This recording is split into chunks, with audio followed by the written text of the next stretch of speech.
Right. So today, we're going to be diving deep into Can't Hurt Me by David Goggins. Oh, yeah. And, you're here to kind of get the essence of like what his message is, what are the strengths, what are the weaknesses, and how can you apply it to your own life? Yeah, and I think we need to acknowledge right off the bat. Yeah. This book has been incredibly popular. Yeah. But it's also stirred up a good amount of controversy. For sure. I mean, even reading about Goggins' childhood, like it's pretty intense. Oh, absolutely. The abuse he endured at the hands of his fathers, it's horrific. Yeah. Beatings, threats, forced labor at his father's roller rink. Yeah. It's hard to even fathom how anyone survives that. It's crucial to understand that background, though, I think, Yeah. because it really shaped who he is. And he doesn't just mention it in passing. Right. He really dives into the psychological impact of it and how it's affected him. Yeah.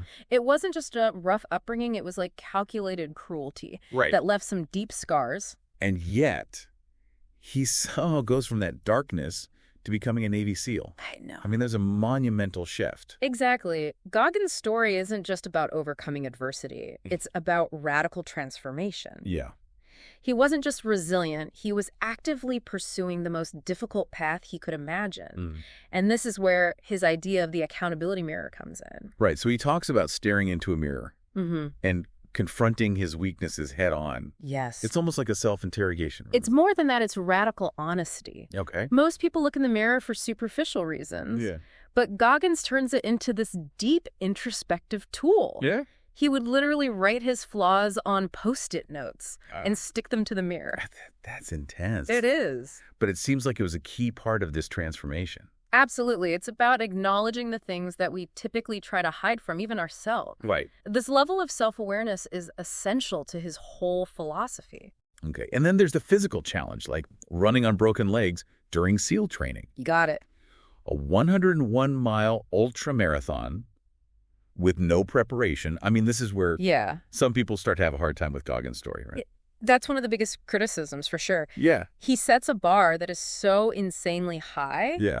that it can feel impossible for the average person. Right. So then the question becomes, is he offering a blueprint that everyone can follow? Yeah. Or is this just like one extraordinary individual's journey? And if it's the latter, what are we supposed to take away from it? Right. Is it just inspiration porn? A story to kind of, marvel at, but not actually apply to your life? That's where we have to dig into the core themes of the book. Yeah. It's not just about running ultramarathons. It's about pushing past your perceived limits, Right. whatever those may be. And he calls this the 40% rule. Wait. He believes that we only ever tap into 40% of our true potential. So are we all just walking around with this, like, untapped 60% just waiting to be unleashed? It is a pretty bold claim. Yeah. And it's definitely sparked debate. Right. Some find it incredibly motivating. Sure. Some think it's an oversimplification. Yeah. But the point he's trying to make is that we tend to underestimate ourselves. Right. We let fear and self-doubt hold us back. He's basically saying that we are capable of so much more Yes. if we could just break free from those mental barriers. Exactly. But how do we actually do that? So that's where his philosophy gets really interesting. Okay. He advocates for something he calls callousing the mind. Okay. It's about intentionally putting yourself through discomfort, even suffering, as a way to build mental toughness. Wait, intentionally seek out suffering. That sounds a bit extreme. It's definitely not mainstream. Yeah. And it's important to distinguish between healthy discomfort Right. and actual harm. Yeah. But Goggins argues that by leaning into challenges, by embracing the things we usually avoid, we can strengthen our minds in the same way that we build muscles through physical training. So it's like mental weightlifting. Yeah. You're intentionally putting stress on your mind to make it stronger. That's a good analogy. Okay. And Goggins believes this mental strength is the key to achieving anything you set your mind to. Okay. He argues that most people give up way too easily. They haven't even scratched the surface of what they could really do. Yeah. It's a fascinating idea, isn't it? That Yeah. our minds are capable of so much more than we give them credit for. Right. But it also raises these questions about how far we should push ourselves. Right. Where's the line between healthy challenge and like potential harm? Right. Because not everybody can be a Navy SEAL. Right. And even Goggins himself admits that he struggled with burnout and things like that. Exactly. So how do we find that sweet spot? How do we apply these principles Yeah. in a way that's sustainable and doesn't lead to us breaking down. And that's where the practical application comes in. Okay. And this is where some readers find Can't Hurt Me to be a bit lacking. Okay. The book is heavy on personal anecdotes and these intense challenges. Yeah. But it can be a little light on specific strategies for, like, everyday life. Yeah, I can see that it's inspiring to read about Goggins running on broken legs. Right. But what does that actually look like for someone who's just trying to get through a tough week at work? Exactly. Or stick to a workout routine? Yeah, we need to translate these, like, grand ideas into, like, actionable steps. Right. And I think this is where the accountability mirror concept can be really valuable. Okay. Even outside of Goggins' extreme world. So you mean like the idea of confronting your weaknesses head on? Yes. But how does that translate to like procrastination or a fear of public speaking? So it's about identifying those areas where you're holding yourself back. Okay. Maybe you're telling yourself you're not creative enough to start that project. Right. Or you're too shy to join that social group. Goggins would say, write those limiting beliefs down. Okay. Put them on your mirror. Okay. Stare them down. So it's like calling yourself out on your own BS. Yeah. Forcing yourself to acknowledge those things that you're hiding from. Exactly. All right. And then the next step is to create a plan to address those weaknesses. Right. It's not enough to just acknowledge them. Right. You got to take action. Yeah. Maybe it's taking a small step outside your comfort zone every day. Okay. Or seeking out resources to develop a skill that you're lacking. So it's about turning that self-awareness into like a catalyst for growth. Yes. Instead of letting those negative beliefs hold you back, you use them as fuel to push forward. Exactly. And this is where Goggins' emphasis on discipline comes in. Okay. He is a firm believer in structure, Yeah. routine, eliminating distractions. Uh, He even has a phrase he likes to use, kill your empty habits. that sounds pretty ruthless. It does. But I guess he's saying we need to be intentional with our time and energy. If we want to achieve something meaningful, we can't just kind of drift through life, reacting to whatever comes our way. Right. Be proactive about making conscious choices Okay. that align with your goals. So it ties back to the 40% rule. It does. Okay. He believes that most of us are operating at a fraction of our potential because we just haven't cultivated the discipline to push ourselves further. So it's not just about like motivation or willpower. It's not. It's about having systems in place Yes. that actually support those things. Right. Creating an environment where growth is almost inevitable. Okay. Interesting. Exactly. And I think that's where Goggins' book, despite its flaws, Yeah. can be really valuable. Okay. It forces us to question our own assumptions about what we're capable of. It challenges us to, like, reframe our relationship with discomfort, Right. to see it as a necessary ingredient for growth. But it's also important to acknowledge that Goggins' approach isn't for everyone. Absolutely. That level of intensity, Right. that almost militant mindset Yeah. can be off-putting to some people. Yeah, even harmful. Yeah. And that is one of the biggest criticisms of the book. Yeah. Some argue that it glorifies suffering, that Yeah. it sets an unrealistic and potentially dangerous standard. Right. So I think it's important to be aware of those concerns. Yeah, there's a fine line between like pushing yourself and pushing yourself over the edge. Absolutely. And it's up to each individual to figure out where that line is. Crucial point. Blindly following Goggins' methods without considering your own limitations Right. could be detrimental. Yeah. But the core message of pushing beyond your comfort zone, Yeah. of embracing challenges as opportunities for growth, Right. that's something I think everyone can benefit from. So it's about finding your own version of can't hurt me.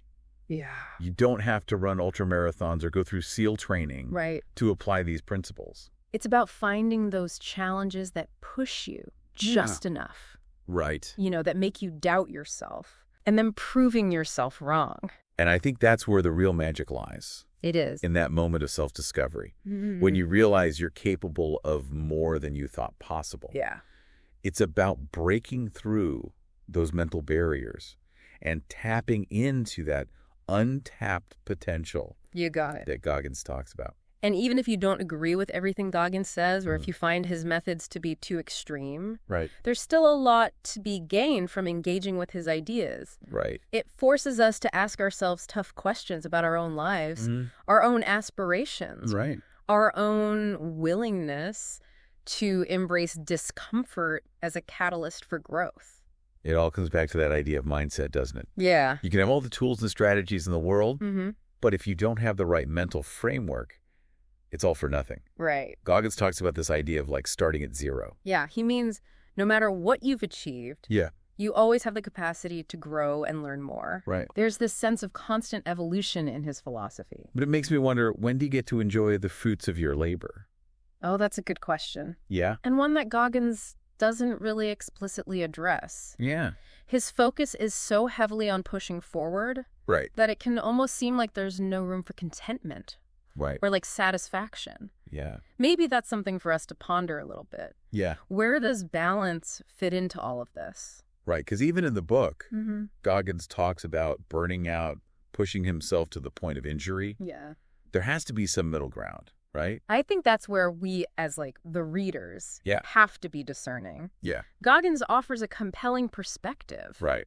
but it's not a one-size-fits-all prescription. So how do we know what to take and what to leave? Yeah. How do we translate these big abstract ideas like callousing the mind into something that's actionable? That's where we got to get creative and adapt these concepts to our own lives. Yeah. And goals. Okay. For example, Goggins talks about like scheduling suffering into his day. Right. But he's not talking about self-flagellation or anything like that. No. It's about intentionally choosing discomfort. Okay. So for him, it might be like an intense workout or an ice bath. Right. But for someone else, it might be having that difficult conversation they've been putting off. Yeah. Or finally starting that creative project that they've been, procrastinating on. It's about identifying those areas where you're letting fear or procrastination hold you back. Yep. And then taking a step in the other direction. However small. Right. And it's about being consistent. Okay. Goggins is all about building habits, Yeah. creating a structure Right. that supports your goals. He even says motivation is crap. He does. Discipline is what gets you across the finish line. Yeah, it's not about waiting for inspiration to strike. Right. It's about showing up even when you don't feel like it. Yeah. And putting in the work. Yeah. And that ties into another one of the key themes in the book, which is self-reliance. Oh, yeah. He's a huge advocate for that. Goggins is a big advocate for taking responsibility for your own life, Right. for not making excuses. Not blaming other people. Yeah. Or blaming external circumstances. He talks a lot about his childhood, Right. the abuse that he suffered, Yeah. but he never uses it as an excuse. Yeah. It's almost like he uses it as fuel. It is. It's like, look, I went through hell and I came out the other side. You Yeah. can too. And it's a powerful message, but it's also one that needs to be approached with some caution. Yes, for sure. Not everybody has that same resilience Right. or capacity for hardship that Goggins has.